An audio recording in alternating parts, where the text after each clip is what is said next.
सतनाम वाहिगुरु साहिब जी।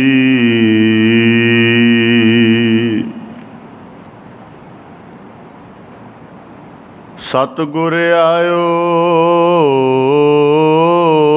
शरण तुहारी,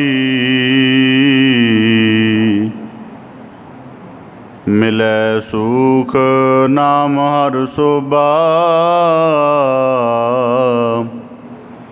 चिंता लाहे हमारी, हम सर दीन दयाल न तुम सर। अब पतियार क्या कीजै, बचनी तोर मोर मन मानै।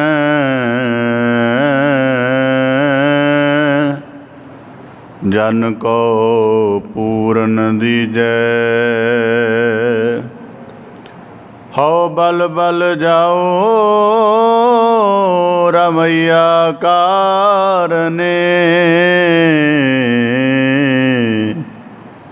कारण कवना बोल, बहुत जन्म बिछुरे थे माधो। यह जन्म तुम्हारे लेखे,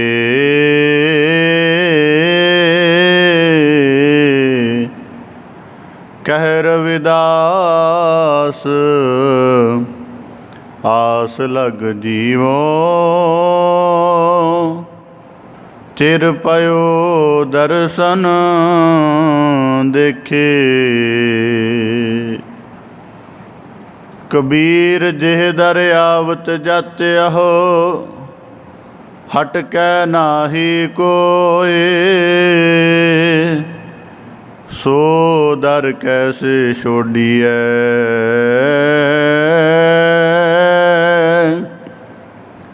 जो दर ऐसा होए,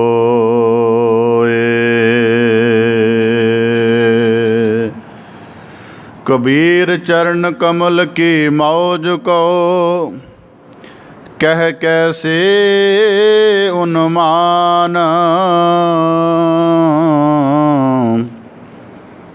कह बे को शोभा नहीं।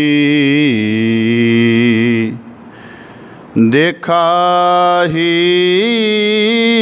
परवान,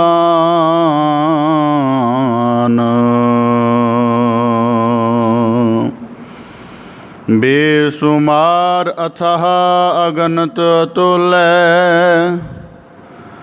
जो बुलाओ त्यो नानक दास बोले। सतनाम वाहिगुरु साहिब जी। अंधकार सिमरत प्रकाशं,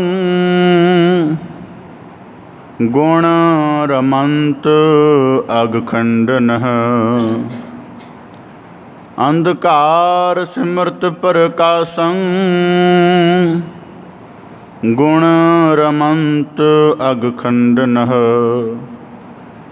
हृद बसंत पैपीत दूतः। कर्म करत महानिर्मलः। जन्म मरण रहंत सुरता। सुख समूह अमोघ दर्शनः। शरण जोगं संत प्रिय नानक। सो भगवान खेमं करोत। शरण जोगं संत प्रिय नानक। सो भगवान खेमं करोत। वाहिगुरु जी का खालसा वाहिगुरु जी की फतेह। धन धन सतगुरु गुरु गरीब निवाज राजान राज पानहन पान देवान देव उपमा महान दे मालक अजीजुल निवाज गरीबुल निवाज सतगुरु श्री गुरु ग्रंथ साहिब जी दीन दयाल पातशाह तिन्हां दी अपार मेहरामत है। सतगुरु साहिब जी ने अपार कृपा तरस करके जीवन दे बख्शे हुए इस अमोलक अवसर दे विच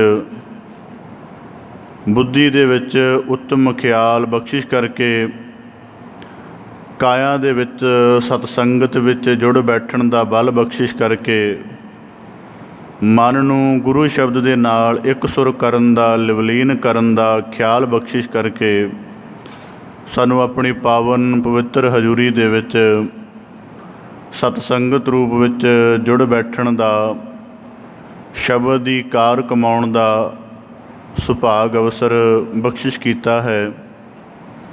गुरु की पावन पवित्र हजूरी विच जुड़ बैठ के सतगुरु की मेहरामत दे पात्र बनन दा यतन कर रहे हाँ। सतगुरु साहिब जी दे पावन वाग गुरबाणी दे अंतर्गत हन। सेई सुंदर सोहणे साध संग जिन बहने हर तन जिन्नी संजया सेई गंभीर अपार जीव। हरेक मनुख दा आपो अपने सुभाव आपो अपने जीवन के हालात आपो अपने विचारां दे अनुसार किसी न किसी जगह बैठना किसी न किसी मजलिस का हिस्सा बनना मनुख के जीवन का आम सुभाव है।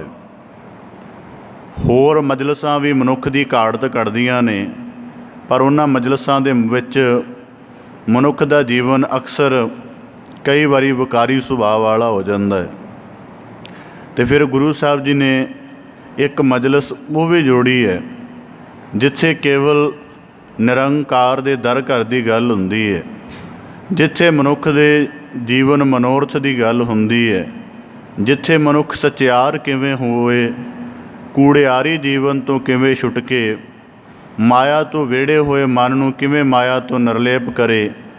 इस तरह के गोहज नुकते सतगुरु की हजूरी दे विच ही वाचे समझे तो गुरु कृपा सदका दृढ़ कीते जांदे ने। इस करके गुरु साहब जी कहंदे सेई सुंदर सोहणे होणगे संसार दे बहुत लोग जिन्हां दा सरकार द्वारा बैठना उन्होंने चंगा लगता होएगा और उन्होंने अपने जीवन की बड़ी उच्ची गल समझते होणगे, पर गुरु साहब जी कहते गुरसिखां दा सब तो चंगा बैठना मजलिस वो चंगी है जिहड़ी सतगुरु की हजूरी विच जुड़ के गुरसिख सतसंगत रूप विच करते हैं। तो इत्थों संचिया होया अमोलक धन उन्हां दे जीवन भर दा ऐसा आत्मिक श्रृंगार आत्मिक रहस्ता वाला जीवन बनता है कि जीवन दोई जहानी पूजन योग हो जाता है। सो बड़े सुभाग्यशाली हाँ जो सतगुरु की कृपा नूं मानण दे लई गुरु की चरण शरण जुड़ के अभ्यास करन दा यतन कर रहे हाँ। सतगुरु साहिब जी पावन बाणी की लड़ीवार व्याख्या द्वारा सानू बख्शिश करके नवाजिश कर रहे हैं। पावन बाणी की लड़ीवार व्याख्या आरंभ करन तो पहला बड़े अदब सहित उचारण करो जी। सतनाम श्री वाहिगुरु साहिब जी। अंधकार सिमरत प्रकाशं गुण रमंत अग खंडन। धन सतगुरु गुरु अर्जन देव साहिब जी तिन्हां दी पावन पवित्र रसना तो उचरत बाणी श्लोक सहस्कृति दे लड़ीवार श्लोकां दी आप जी विचार व्याख्या श्रवण करन दा यतन कर रहे हो।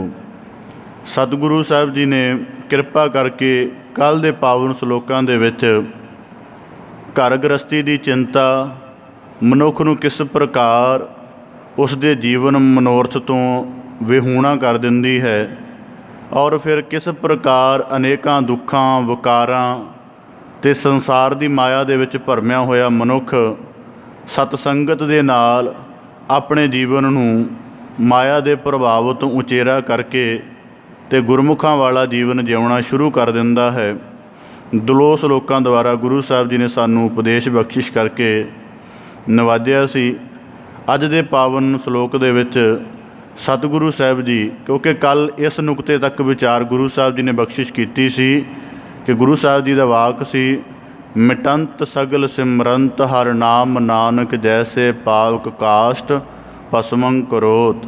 ਭਾਵ ਕਿ ਜੇ ਸਤਸੰਗਤ ਦੇ ਵਿੱਚ ਮਨੁੱਖ ਦਾ ਕੁਝ ਪਲ ਦੇ ਲਈ ਮਨ ਇਕਾਗਰ ਹੋ ਜਾਵੇ ਅਤੇ ਉਸ ਇਕਾਗਰ ਹੋਏ ਪਲਾਂ ਦੀ ਜੀਵਨ ਭਰ ਸਾਧਨਾ ਬਣ ਜਾਏ ਅਤੇ ਸਾਰੇ ਦੁੱਖਾਂ ਦੇ ਪਾਪਾਂ ਦੇ ਵਿਘਨਾਂ ਦੇ ਪ੍ਰਭਾਵ ਤੋਂ ਅੰਤਰ ਮਨ ਦੇ ਮਾਨਸਿਕ ਬੋਝ ਤੋਂ ਮੁਕਤ ਹੋ ਕੇ ਸੁਚੱਜਾ ਜੀਵਨ ਜੀਵਿਆ ਜਾ ਸਕਦਾ ਹੈ। ਤਾਂ ਹੁਣ ਇਸੇ ਪ੍ਰਕਾਰ ਅੱਜ ਦੇ ਪਾਵਨ ਸ਼ਲੋਕ ਦੇ ਵਿੱਚ ਵੀ ਸਤਿਗੁਰੂ ਸਾਹਿਬ ਜੀ ਸਤਸੰਗਤ ਵਿੱਚ ਜੁੜ ਕੇ ਗੁਰਸਿੱਖ ਜੋ ਸ਼ਬਦ ਦਾ ਅਭਿਆਸ ਕਰਦੇ ਹਨ, ਉਸ ਨੁਕਤੇ ਦਾ ਵਿਸਥਾਰਤ ਉਪਦੇਸ਼ ਬਖਸ਼ਿਸ਼ ਕਰਦਿਆਂ ਫਰਮਾਉਂਦੇ ਹਨ। ਅੰਧਕਾਰ ਸਿਮਰਤ ਪ੍ਰਕਾਸ਼ੰ ਗੁਣ ਰਮੰਤ ਅਗ ਖੰਡਨਹ। ਸਤਿਗੁਰੂ ਸਾਹਿਬ ਜੀ ਨੇ ਪਹਿਲਾ ਸ਼ਬਦ ਵਰਤਿਆ ਅੰਧਕਾਰ। ਅੰਧਕਾਰ ਦਾ ਭਾਵ ਹੁੰਦਾ ਹੈ ਗੂੜਾ ਹਨੇਰਾ, ਸੰਘਣਾ ਹਨੇਰਾ, ਜਿਹਦੇ ਵਿੱਚ ਮਨੁੱਖ ਦੀ ਨਜ਼ਰ ਹੁੰਦਿਆਂ ਵੀ ਕੁਝ ਦੇਖੇ ਨਾ, ਕੁਝ ਪਛਾਣਿਆ ਨਾ ਜਾਵੇ, ਕਿਸੇ ਦੀ ਸਪਸ਼ਟ ਪ੍ਰਤੀਤ ਨਾ ਰਹੇ। ਤਾਂ ਗੁਰੂ ਸਾਹਿਬ ਜੀ ਕਹਿੰਦੇ ਅੰਧਕਾਰ ਸਿਮਰਤ ਪ੍ਰਕਾਸ਼ੰ। ਉਸ ਅੰਧਕਾਰ ਰੂਪ ਹਨੇਰੇ ਦੇ ਵਿੱਚ, ਜਿੱਥੇ ਗੂੜਾ ਹਨੇਰਾ ਹੈ, ਜਿਹਨੂੰ ਭਗਤ ਕਬੀਰ ਸਾਹਿਬ ਜੀ ਆਖਦੇ ਨੇ, ਕਬੀਰ ਜਗ ਕਾਜਲ ਕੀ ਕੋਠਰੀ ਅੰਧ ਪਰੇ ਤਿਸ ਮਾਹੇ ਹਉ ਬਲਿਹਾਰੀ ਤਿਨ ਕਉ ਪੈਸ ਜੋ ਨੀਕਸ ਜਾਹੇ। ਅੱਗੇ ਗੁਰੂ ਸਾਹਿਬ ਜੀ ਬਖਸ਼ਿਸ਼ ਕਰਦੇ ਨੇ ਸਿਮਰਤ ਪ੍ਰਕਾਸ਼ੰ। ਇਹ ਜੋ ਸੰਸਾਰ ਦੇ ਵਿੱਚ ਜਦੋਂ ਮਨੁੱਖ ਮਾਇਆ ਅਮਰ ਦੇ ਪ੍ਰਭਾਵ ਕਰਕੇ ਅਗਿਆਨਮਈ ਜੀਵਨ ਵਾਲਾ ਹੋ ਜਾਂਦਾ ਹੈ ਅਤੇ ਉਹਨੂੰ ਆਪਣੇ ਜੀਵਨ ਦੀ ਕਿਸੇ ਵੀ ਕਿਰਿਆ ਦੀ ਸੂਝ ਨਹੀਂ ਰਹਿੰਦੀ, ਅਤੇ ਜਿਵੇਂ ਹਨੇਰੇ ਦੇ ਵਿੱਚ ਭਟਕਣ ਨੂੰ ਹੀ ਉਹ ਆਪਣੇ ਜੀਵਨ ਦਾ ਤਮਾਮ ਸਿਆਣਪ ਜਾਂ ਅਕਲ ਮੰਨ ਲੈਂਦਾ ਹੈ। ਤਾਂ ਗੁਰੂ ਸਾਹਿਬ ਜੀ ਕਹਿੰਦੇ ਅੰਧਕਾਰ। ਹੁਣ ਅੰਧਕਾਰ ਸ਼ਬਦ ਨੂੰ ਗੁਹਜ ਨਾਲ ਵਾਚਣਾ ਹੋਵੇ ਤਾਂ ਇਸ ਦਾ ਪ੍ਰਭਾਵ ਇਸ ਰੂਪ ਦੇ ਵਿੱਚ ਇਹਦਾ ਵਿਚਾਰਕ ਨੁਕਤਾ ਬਣਦਾ ਹੈ ਕਿ ਜਿਤਨਾ ਚਿਰ ਮਨੁੱਖ ਸਤਿਗੁਰੂ ਦੇ ਸ਼ਬਦ ਦੇ ਨਾਲ ਜੁੜ ਕੇ ਗਿਆਨਮਈ ਸਾਧਨਾ ਨਹੀਂ ਕਰਦਾ, ਉਤਨਾ ਚਿਰ ਨਾ ਤਾਂ ਸਮਝ ਆਉਂਦੀ ਹੈ ਮਨ ਕੀ ਹੈ, ਨਾ ਸਮਝ ਆਉਂਦੀ ਹੈ ਕਿ ਆਤਮ ਸਰੂਪ ਮੇਰਾ ਕਿਹੋ ਜਿਹਾ ਹੈ, ਨਾ ਸਮਝ ਆਉਂਦੀ ਹੈ ਕਿ ਚਿੱਤ ਇਕਾਗਰ ਹੋਣਾ ਕੀ ਹੁੰਦਾ ਹੈ, ਅਤੇ ਨਾ ਹੀ ਮਨੁੱਖ ਨੂੰ ਸਮਝ ਆਉਂਦੀ ਹੈ ਕਿ ਮਾਇਆ ਦੇ ਬੰਧਨਾਂ ਤੋਂ ਜਿਹੜੀ ਨਿਰਲੇਪ ਹੋਣ ਦੀ ਜੁਗਤ ਗੁਰੂ ਨਾਨਕ ਸਾਹਿਬ ਜੀ ਨੇ ਬਾਣੀ ਅੰਦਰ ਸਾਨੂੰ ਦੱਸੀ ਹੈ, ਉਹ ਕਿਵੇਂ ਕਮਾਈ ਜਾ ਸਕਦੀ ਹੈ। ਇਸ ਕਰਕੇ ਬਿਨਾਂ ਸਾਧ ਸੰਗਤ ਤੋਂ, ਬਿਨਾਂ ਗਿਆਨ ਦੇ ਅਭਿਆਸ ਤੋਂ ਇਹ ਗੱਲਾਂ ਮਨੁੱਖ ਦੇ ਕਿਸੇ ਵੀ ਪੱਧਰ 'ਤੇ ਸਮਝ ਵਿੱਚ ਨਹੀਂ ਆ ਸਕਦੀਆਂ। ਦੁਨੀਆ ਦੇ ਬੜੇ ਮਨੁੱਖ ਕਹਿਣਗੇ ਮੇਰਾ ਮਨ ਵਿੱਚ ਵੱਸ ਵਿੱਚ ਨਹੀਂ ਹੈ, ਮੇਰਾ ਮਨ ਮੇਰੇ ਕਾਬੂ ਵਿੱਚ ਨਹੀਂ ਹੈ, ਪਰ ਮਨ ਦੇ ਸੰਬੰਧੀ ਉਹਨੂੰ ਕਹੇ ਇੱਕ ਲਾਈਨ ਸਪਸ਼ਟ ਰੂਪ 'ਚ ਦੱਸ ਦੇ, ਨਹੀਂ ਦੱਸ ਸਕੇਗਾ। ਇਸੇ ਪ੍ਰਕਾਰ ਕਹੇਗਾ ਮੈਂ ਪਾਪੀ ਬੜਾ ਹਾਂ, ਪੁੱਛ ਲਓ ਕਿ ਪਾਪ ਕਿੱਥੋਂ ਉਪਜਿਆ, ਨਹੀਂ ਦੱਸ ਸਕੇਗਾ। ਇੱਕ ਪਾਸੇ ਕਹੇਗਾ ਮੈਂ ਪਰਮੇਸ਼ਰ ਦਾ ਨੂਰ ਹਾਂ, ਮੇਰੇ ਅੰਦਰ ਜੋਤ ਵਸਦੀ ਹੈ, ਮਨੁੱਖ ਪੁੱਛ ਲਵੇ ਉਸ ਜੋਤ ਦਾ ਆਰੰਭ ਕੀ ਹੈ, ਕਿਸ ਪ੍ਰਕਾਰ ਜੀਵਨ ਦੇ ਵਿੱਚ ਵਿਚਰਦੀ ਹੈ ਅਤੇ ਉਹ ਅੰਤਮ ਸਰੂਪ ਦੇ ਵਿੱਚ ਕਿਵੇਂ ਵਿਦਮਾਨ ਰਹਿੰਦੀ ਹੈ, ਇਸ ਬਾਰੇ ਕੁਝ ਨਹੀਂ ਮਨੁੱਖ ਦੱਸ ਸਕੇਗਾ। ਤਾਂ ਇਸੇ ਪ੍ਰਕਾਰ ਗੁਰੂ ਸਾਹਿਬ ਜੀ ਕਹਿੰਦੇ ਅੰਧਕਾਰ। ਇਹ ਜ਼ਰੂਰੀ ਨਹੀਂ ਕਿ ਮਨੁੱਖ ਨੇ ਦੁਨਿਆਵੀ ਤੌਰ 'ਤੇ ਬੜੀ ਵਿੱਦਿਆ ਇਕੱਤਰਿਤ ਕਰ ਲਈ ਹੈ ਤਾਂ ਉਸ ਨੂੰ ਆਪਣੇ ਸਾਰੇ ਜੀਵਨ ਦੀ ਸੂਝ ਆਵੇ। ਜਿਤਨਾ ਕੋ ਮੇਰਾ ਅਨੁਭਵ ਹੈ, ਮਨੁੱਖ ਦੁਨੀਆ ਭਰ ਦੀਆਂ ਕਈ ਐਸੇ ਵੀ ਦੇਖੇ ਨੇ 4-4 ਡਾਕਟਰੇਟ ਕੀਤੀਆਂ ਹੋਈਆਂ ਨੇ, ਮਨ ਸੰਬੰਧੀ ਰੁਪਈਏ ਦਾ ਵੀ ਗਿਆਨ ਨਹੀਂ। ਇਸ ਕਰਕੇ ਧਰਮ ਇਸ ਗੱਲੋਂ ਬੜਾ ਵਿਸ਼ੇਸ਼ ਹੈ ਕਿ ਇਹ ਮਨੁੱਖ ਨੂੰ ਅੰਦਰੂਨ ਦਾ ਗਿਆਨ ਉਪਲਬਧ ਕਰਾਉਂਦਾ ਹੈ। ਬਾਹਰੀ ਰੂਪ ਦੇ ਵਿੱਚ ਤੁਹਾਨੂੰ ਕਿਸੇ ਵਿਸ਼ੇ ਦਾ ਗਿਆਨ ਚਾਹੀਦਾ, ਕੋਈ ਨਾ ਕੋਈ ਤੁਹਾਡਾ ਸੁਹਿਰਦ ਸੱਜਣ, ਮਾਤਾ ਪਿਤਾ ਸੰਬੰਧੀ ਉਸ ਵਿਸ਼ੇ ਦੀ ਪੁਸਤਕ ਲਿਆ ਦੇਣਗੇ। ਜਿਵੇਂ ਦਾ ਸਮਾਂ ਤੇਜ਼ ਹੋ ਗਿਆ, ਮੋਬਾਈਲ ਤੱਕ ਹੀ ਉਹ ਸਾਰਾ ਗਿਆਨ ਪਹੁੰਚ ਜਾਂਦਾ ਹੈ। ਪਰ ਮਨੁੱਖ ਦਾ ਜੀਵਨ ਜਿਹੜਾ ਸਾਰੀ ਜ਼ਿੰਦਗੀ ਮਨੁੱਖ ਕਹਿੰਦਾ ਕਿ ਮੈਂ ਆਪਣੇ ਮਨ ਤੋਂ ਪ੍ਰਭਾਵਿਤ ਰਿਹਾ, ਇਸ ਸੰਬੰਧੀ ਗਿਆਨ ਕੇਵਲ ਸਤਿਗੁਰੂ ਕੀ ਚਰਨ ਸ਼ਰਨ ਦੇ ਵਿੱਚ ਹੀ ਮਿਲਦਾ। ਤਾਂ ਗੁਰੂ ਸਾਹਿਬ ਜੀ ਕਹਿੰਦੇ ਅੰਧਕਾਰ ਹੁਣ ਇੱਕ ਦਿਨ ਦੇ ਵਿੱਚ ਨਹੀਂ ਪਸਰਦਾ। ਹੁਣ ਸ਼ਾਮ ਨੂੰ ਦਿਨ ਢਲਦਾ ਹੈ ਤਾਂ ਦਿਨ ਢਲਣਾ ਕੋਈ 6 ਵਜੇ ਸ਼ੁਰੂ ਨਹੀਂ ਹੁੰਦਾ। ਜਦ ਹੀ ਦੁਪਹਿਰ ਦੇ ਮੁਕਾਮ ਤੋਂ ਸੂਰਜ ਲੰਘ ਜਾਂਦਾ ਹੈ ਅਤੇ ਦਿਨ ਸਿਮਟਣਾ ਸ਼ੁਰੂ ਹੋ ਜਾਂਦਾ ਹੈ। ਆਖਰ ਸ਼ਾਮ ਦੇ ਰਾਤ ਦੇ ਪਹਿਲੇ ਪੈਰ ਤੱਕ ਜਾਂਦਿਆਂ ਸੂਰਜ ਪੂਰੀ ਤਰ੍ਹਾਂ ਛਿਪ ਜਾਂਦਾ ਹੈ ਅਤੇ ਹਨੇਰਾ ਉੱਤਰ ਜਾਂਦਾ। ਔਰ ਜਦੋਂ ਹਨੇਰਾ ਪਹਿਲਾਂ ਉਤਰਦਾ ਹੈ ਉਦੋਂ ਕੁਝ ਦਿਖਦਾ ਹੈ। ਭਾਵ ਕਿ 7-8 ਵਜੇ ਦੇ ਸਮੇਂ ਨਾਲ ਮਨੁੱਖ ਨੂੰ ਮਾੜਾ ਮੋਟਾ ਨਜ਼ਰ ਆਉਂਦਾ ਕਿ ਆਹ ਚੀਜ਼ ਇੱਥੇ ਪਈ ਹੋਈ ਹੈ। ਜਿਵੇਂ ਜਿਵੇਂ ਰਾਤ ਦਾ ਗੂੜਾ ਹਨੇਰਾ ਹੁੰਦਾ ਜਾਂਦਾ ਹੈ ਫਿਰ ਮਨੁੱਖ ਨੂੰ ਦਿਖਣਾ ਬੰਦ ਹੋ ਜਾਂਦਾ। ਫਿਰ ਰੌਸ਼ਨੀ ਦਾ ਸਹਾਰਾ ਲੈਣਾ ਪੈਂਦਾ। ਔਰ ਇੱਕ ਹੋਰ ਪ੍ਰਕਿਰਤਕ ਹਾਲਤ ਹੈ ਕਿ ਮੱਸਿਆ ਦੇ ਦਿਨ 'ਤੇ ਜਾ ਕੇ ਹਨੇਰਾ ਇੰਨਾ ਗੂੜਾ ਹੋ ਜਾਂਦਾ ਹੈ ਕਿ ਆਮ ਪ੍ਰਮਾਣ ਦੇਣਾ ਹੋਵੇ ਨਾ ਕਾਲੀ ਚੀਜ਼ ਦਾ, ਤਾਂ ਕਹਿੰਦੇ ਸਭ ਤੋਂ ਕਾਲੀ ਚੀਜ਼ ਮੱਸਿਆ ਦੀ ਰਾਤ ਹੁੰਦੀ ਹੈ। ਤਾਂ ਇਸੇ ਪ੍ਰਕਾਰ ਗੁਰੂ ਸਾਹਿਬ ਜੀ ਅੰਧਕਾਰ ਸ਼ਬਦ ਵਰਤਦੇ ਹਨ। ਹੁਣ ਅੰਧਕਾਰ ਸ਼ਬਦ ਦਾ ਗੁਹਜ ਭਾਵ ਕੀ ਹੈ? ਜਦੋਂ ਮਨੁੱਖ ਨੂੰ ਸਮਝ ਨਾ ਹੋਵੇ ਕਿ ਮਨ ਕੀ ਹੈ, ਆਤਮ ਕੀ ਹੈ, ਵਕਾਰ ਕੀ ਨੇ, ਗੁਰੂ ਸ਼ਬਦ ਕੀ ਹੈ, ਇਹਨਾਂ ਦੀ ਸਮਝ ਨਹੀਂ ਹੈ ਅਤੇ ਇਹਨਾਂ ਦੀ ਸਮਝ ਦੇ ਬਿਨਾਂ ਹੀ ਮਨੁੱਖ ਇਹਨਾਂ ਦੇ ਅਧੀਨ ਹੋ ਕੇ ਅਗਿਆਨ ਦੇ ਵਿੱਚ, ਅੰਧਕਾਰ ਦੇ ਵਿੱਚ, ਹਨੇਰੇ ਦੇ ਵਿੱਚ ਵਿਚਰਦਾ ਰਹੇ। ਅਤੇ ਜਦੋਂ ਚੀਜ਼ ਦੀ ਸਮਝ ਨਹੀਂ ਹੈ ਅਤੇ ਫਿਰ ਉਹਦੇ ਜੋ ਵੀ ਅਗਿਆਨ ਕਰਕੇ ਸਮਝ ਆਈ ਹੈ ਉਹਨੂੰ ਹੀ ਅੰਤਮ ਮੰਨ ਲਏਗਾ ਅਤੇ ਫਿਰ ਸਾਰੀ ਜ਼ਿੰਦਗੀ ਉਸ ਵਿਚਾਰ ਦਾ ਹੀ ਧਾਰਨੀ ਹੋ ਕੇ ਰਹੇਗਾ। ਜਿਵੇਂ ਆਮ ਕਰਕੇ ਸਮਝਾਇਆ ਜਾਂਦਾ ਹੈ ਕਿ ਹਨੇਰੇ ਦੇ ਵਿੱਚ ਟੇਢੀ ਮੇਢੀ ਜੀ ਕੋਈ ਰੱਸੀ ਪਈ ਹੋਵੇ ਨਾ ਤਾਂ ਮਨੁੱਖ ਨੂੰ ਉਹ ਸੱਪ ਭਾਸਦੀ ਹੈ, ਪਰ ਜਦੋਂ ਹੀ ਚਾਨਣ ਹੋ ਜੇ ਪਤਾ ਲੱਗਦਾ ਇਹ ਤਾਂ ਰੱਸੀ ਸੀ। ਤਾਂ ਇਸੇ ਪ੍ਰਕਾਰ ਜਦੋਂ ਮਨੁੱਖ ਦੀ ਜ਼ਿੰਦਗੀ 'ਚ ਅਗਿਆਨ ਪਸਰ ਜਾਂਦਾ ਹੈ ਫਿਰ ਉਸ ਨੂੰ ਲੱਗਦਾ ਹੈ ਕਿ ਮਨ ਦੇ ਵਿੱਚ ਵਿਕਾਰਾਂ ਦੀਆਂ ਉੱਠੀਆਂ ਲਹਿਰਾਂ ਦੇ ਮਗਰ ਚਲੇ ਜਾਣਾ ਹੀ ਜੀਵਨ ਦਾ ਰਸ ਹੈ। ਭਾਵ ਕਿ ਜਿਤਨੇ ਕੂੜਿਆਰੀ ਕੰਮ ਹਨ, ਨਿੰਦਿਆ ਦਵੈਸ਼ ਜਿਤਨੇ ਵੀ ਹਨ, ਅਗਿਆਨ ਦੇ ਵਿੱਚ ਮਨੁੱਖ ਨੂੰ ਲੱਗਦਾ ਕਿ ਇਸ ਤੋਂ ਚੰਗਾ ਕਰਮ ਕੋਈ ਹੈ ਨਹੀਂ। ਇਸ ਕਰਕੇ ਅਗਿਆਨ ਦੇ ਵਿੱਚ, ਅੰਧਕਾਰ ਦੇ ਵਿੱਚ ਫਸੇ ਹੋਏ ਮਨੁੱਖ ਨੂੰ ਲੱਗਦਾ ਹੈ ਕਿ ਜ਼ਿੰਦਗੀ ਦਾ ਮਨੋਰਥ ਇੰਨਾ ਹੈ ਕਿ ਖਾਣਾ ਪੀਣਾ ਸੌਣਾ, ਬਸ ਇਤਨਾ ਕੁ ਕੰਮ ਹੈ ਜ਼ਿੰਦਗੀ ਦਾ। ਅੰਧਕਾਰ ਦੇ ਵਿੱਚ ਮਨੁੱਖ ਨੂੰ ਐਸਾ ਲੱਗਦਾ ਹੈ ਅਤੇ ਫਿਰ ਅੱਗੇ ਜਾ ਕੇ ਉਸ ਨੂੰ ਉਹ ਆਪਣੇ ਮਨ ਨੂੰ ਸਾਧਣ ਦੀ ਬਜਾਏ ਅੰਧਕਾਰ ਵਿੱਚ ਉਸ ਨੂੰ ਇਉਂ ਲੱਗਦਾ ਹੈ ਕਿ ਮਨ ਜੋ ਕੁਝ ਮੰਗਦਾ, ਚੰਗਾ ਮੰਦਾ, ਧਰਮ ਅਧਰਮ, ਸੱਚ ਕੂੜਿਆਰ, ਜਿਵੇਂ ਦੀ ਵੀ ਮਨ ਮੰਗ ਕਰਦਾ ਇਹਦੀ ਪੂਰੀ ਕਰ ਦਿੱਤੀ ਜਾਵੇ। ਅਤੇ ਇਸ ਤਰ੍ਹਾਂ ਅੰਧਕਾਰ ਦੇ ਵਿੱਚ ਮਨ ਇਸ ਤਰ੍ਹਾਂ ਦੇ ਕਰਮ ਕਰਦਾ ਹੈ। ਤਾਂ ਗੁਰੂ ਸਾਹਿਬ ਜੀ ਅੱਗੇ ਸ਼ਬਦ ਵਰਤਦੇ ਹਨ ਸਿਮਰਤ ਪ੍ਰਕਾਸ਼ੰ। ਹੁਣ ਸਿਮਰਤ ਦਾ ਭਾਵ ਹੁੰਦਾ ਹੈ ਯਾਦ ਕਰਨਾ, ਯਾਦ ਹਿਰਦੇ ਦੇ ਅੰਦਰ ਵਸਣੀ। ਹਨੇਰੇ ਵਿੱਚ ਕੋਈ ਵਸਤ ਨਜ਼ਰ ਨਾ ਆਵੇ ਘਰ ਦੇ ਵਿੱਚ ਤਾਂ ਕੀ ਕਰਦੇ ਹਾਂ? ਪਹਿਲੇ 2 ਸੈਕਿੰਡ ਭਾਲਦੇ ਹਾਂ, ਫਿਰ ਆਖੀਦਾ ਨਹੀਂ ਰੌਸ਼ਨੀ ਲੈ ਕੇ ਆਈਏ ਫਿਰ ਵਸਤ ਲੱਭੇਗੀ। ਇਸੇ ਪ੍ਰਕਾਰ ਜਦੋਂ ਜੀਵਨ ਦੇ ਵਿੱਚ ਮਨ ਜਾਂ ਹੋਰ ਜੀਵਨ ਦੇ ਸਾਰੀਆਂ ਕਿਰਿਆਵਾਂ ਦੀ, ਅੰਤਰ ਕਿਰਿਆਵਾਂ ਦੀ ਸਮਝ ਨਹੀਂ ਆ ਰਹੀ ਤਾਂ ਫਿਰ ਗੁਰੂ ਸ਼ਬਦ ਦਾ ਦੀਪਕ ਆਪਣੇ ਜੀਵਨ ਦੇ ਵਿੱਚ ਜਗਾਉਣਾ ਜ਼ਰੂਰੀ ਹੈ। ਔਰ ਇਹ ਭਰਮ ਨਾ ਰਹਿ ਜਾਵੇ ਕਿ ਗੁਰੂ ਸ਼ਬਦ ਦਾ ਦੀਪਕ ਕਿਤੇ ਸੰਸਾਰ ਦੇ ਹੋਰ ਜਗ੍ਹਾ ਤੋਂ ਮਿਲ ਜਾਏਗਾ। ਜਿਵੇਂ ਦੁਨੀਆ ਦੇ ਵਿੱਚ ਜਿਵੇਂ ਦੀ ਵਸਤ ਖਰੀਦਣੀ ਉਵੇਂ ਦੀ ਦੁਕਾਨ 'ਤੇ ਜਾਣਾ ਪੈਂਦਾ ਹੈ, ਇਸੇ ਪ੍ਰਕਾਰ ਜੇ ਆਪਣੇ ਜੀਵਨ ਦਾ ਅੰਦਰੂਨ ਗਿਆਨ, ਗੁਰੂ ਸ਼ਬਦ ਦਾ ਗਿਆਨ ਕਮਾਉਣਾ ਹੈ ਤਾਂ ਸਤਿਗੁਰੂ ਦੇ ਇਸ ਵਾਕ ਨੂੰ ਆਜੀਵਨ ਪਰ ਧਾਰਨ ਕਰਕੇ ਰੱਖਣਾ ਪਏਗਾ। ਗੁਰੂ ਦੁਆਰੇ ਹੋਏ ਸੋਝੀ ਪਾਏ ਸੀ, ਏਤ ਦੁਆਰੇ ਧੋਏ ਹੱਛਾ ਹੋਏ ਸੀ। ਤਾਂ ਇਸੇ ਪ੍ਰਕਾਰ ਗੁਰੂ ਸਾਹਿਬ ਜੀ ਕਹਿੰਦੇ ਸਿਮਰਤ ਪ੍ਰਕਾਸ਼ੰ। ਫਿਰ ਜਦੋਂ ਮਨੁੱਖ ਦੇ ਅੰਦਰ ਸਿਮਰਤ ਭਾਵ ਉਹਨੂੰ ਸਿਮਰਤੀ ਆਉਂਦੀ ਹੈ।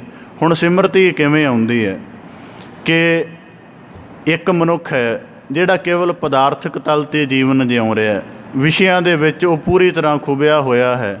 ਮਨ ਦੇ ਅਸਾਧ ਵੇਗਾਂ ਦੀਆਂ ਜੰਜੀਰਾਂ ਨੇ ਉਹਨੂੰ ਬੁਰੀ ਤਰ੍ਹਾਂ ਜਕੜਿਆ ਹੋਇਆ ਹੈ। ਦੇਖਦਾ ਹੈ ਕਿ ਫਿਰ ਕੀ ਦੇਖਦਾ ਹੈ ਕਿ ਇੱਕ ਦੂਜਾ ਇਨਸਾਨ ਹੈ, ਪਦਾਰਥਕ ਤੌਰ 'ਤੇ ਸਧਾਰਨ ਦੀ ਹਾਲਤ ਹੈ, ਹੋਰ ਵੀ ਸਾਰਾ, ਪਰ ਫਿਰ ਵੀ ਉਹਦੇ ਜੀਵਨ ਨੂੰ ਜਦੋਂ ਦੇਖਦਾ ਕਿ ਇਹਦਾ ਜੀਵਨ ਬਾਕੀ ਸਾਰੇ ਪੱਧਰਾਂ ਤੋਂ ਮੇਰੇ ਨਾਲੋਂ ਹੇਠਾਂ ਹੋਣ ਦੇ ਬਾਵਜੂਦ ਵੀ ਇਹਦਾ ਜੀਵਨ ਖਿੱਚ ਪਾਉਂਦਾ, ਇਹਦੇ ਜੀਵਨ 'ਚ ਕੋਈ ਨਿਰਮਲਤਾ ਹੈ, ਇਹਦੇ ਜੀਵਨ ਦੇ ਵਿੱਚ ਕੋਈ ਇੱਕ ਖਾਸ ਤਰ੍ਹਾਂ ਦੀ ਪਵਿੱਤਰਤਾ, ਇੱਕ ਖਾਸ ਤਰ੍ਹਾਂ ਦੀ ਮਿਹਰ ਦਾ ਪ੍ਰਭਾਵ ਪਿਆ ਹੋਇਆ ਹੈ ਜਿਹੜਾ ਮਨੁੱਖ ਨੂੰ ਆਕਰਸ਼ਿਤ ਕਰਦਾ ਅਤੇ ਫਿਰ ਸਿਮਰਤੀ, ਫਿਰ ਮਨੁੱਖ ਨੂੰ ਭਾਵ ਜਾਗਦਾ। ਔਰ ਦੂਜੀ ਗੱਲ, ਇੱਕ ਸਿਮਰਤ ਭਾਵ ਇਉਂ ਜਾਗਦਾ ਕਿ ਦੂਜੇ ਦੇ ਨਿਰਮਲ ਜੀਵਨ ਨੂੰ ਦੇਖ ਕੇ, ਦੂਜਾ ਇਉਂ ਜਾਗਦਾ ਜਦੋਂ ਮਨੁੱਖ ਦੇ ਉੱਪਰ ਕਾਲ ਦੀ सख्त चोट पैंदी है।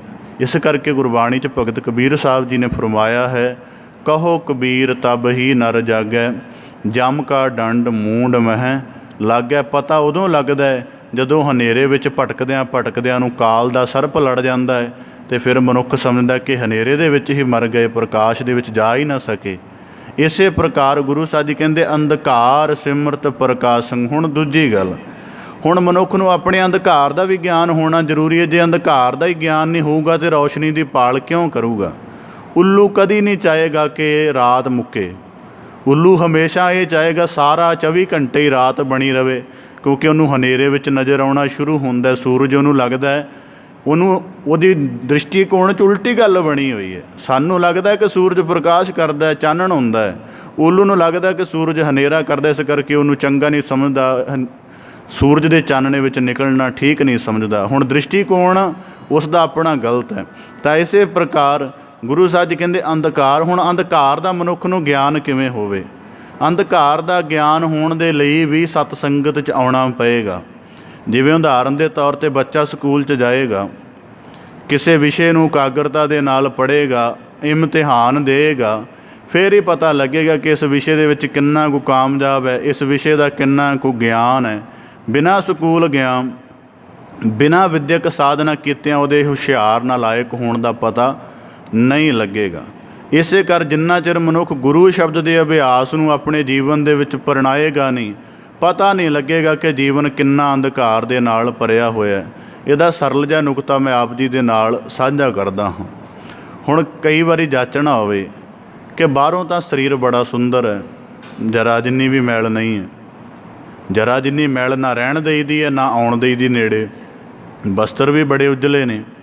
तो फिर हुण मैल गुरु साहब जी बाणी च कह रहे हैं, जन्म जन्म इस मन को मल लागी, काला होआ स्याह खनली धोती उजली ना होवे, जे सो धोवण पाहो। जिवें तेली दी थिगड़ी है, कदी उजली नहीं हुंदी सारी जिंदगी, इस करके वो कदी यतन नहीं करता। मनुख दे मन की भी फितरत इवें है, जिवें घर दे विच कोई भांडा कोई वस्त जल जाए ना, तो उसनूं चंगी ज़्यादा चिर मांज के ठीक करन दी बजाय मनुख की करदा, परां सुੱਟ दिओ नवीं लै आवांगे। इस तरह कई बारी माया का वेड़िया होया मन कहता छड्डो हुण साध संगत की जाना, हुण तां जिंदगी वह ही गई है, छड्डो ख्याल। तो इस प्रकार हुण अंधकार का ज्ञान किवें होवे। इहदा पहला नुकता है कि जद अमृत वेले की असीं साधना मनदे हां, अमृत वेले के संबंध विच विद्वानां दा एक बड़ा कमाल का कथन है। अमृत वेला काल तो अकाल वाल खुलदा होया द्वार है, संसार तो निरंकार वाल खुलदा होया द्वार केवल अमृत वेला है। हुण उस वेले दे विच मनुख इशनान की क्रिया नूं साध के पहला यतन की करे। पहला यतन केवल 4-5 मिनट चौंकड़ा लगा के नेत्र मुंद के शरीर नूं सावधान क्रिया दे विच अपने अंतर मन के अंदर केवल मौन स्वरूप होके बैठे, शांत स्वरूप होके बैठे। तो अगर मनुख 4-5 मिनट इस अभ्यास में बैठेगा तो मनुख यकीनन इस नुकते ते पहुँचेगा कि उस समय दे विच कोई ना कोई एक अध फुरना मनुख के मन अंदर आउंदा है। तो जे मनुख ज्ञानी होएगा, गुरसिख होएगा, सुचेत होएगा, तो वो जानेगा कि ये फुरना किस वकार तो आया, किस गल करके आया है। मतलब मन ते किसी गल का प्रभाव रहा है, तां ही ये फुरना इस वेले आया। फिर मनुख होर बरीक जांच करेगा, तो फिर सोचेगा कल किसी मजलिस दे विच बैठे सां, जां कल कुछ इस तरह का सोचिया है, इस विषय बारे कुछ इस तरह का बोलिया है, तां करके इस फुरने ने अपनी जगह मन च बना के रखी है। तो अज जदों एकाग्र साधना शुरू कर लगे तो सब तो पहला इन्हें दखल पैदा किया है।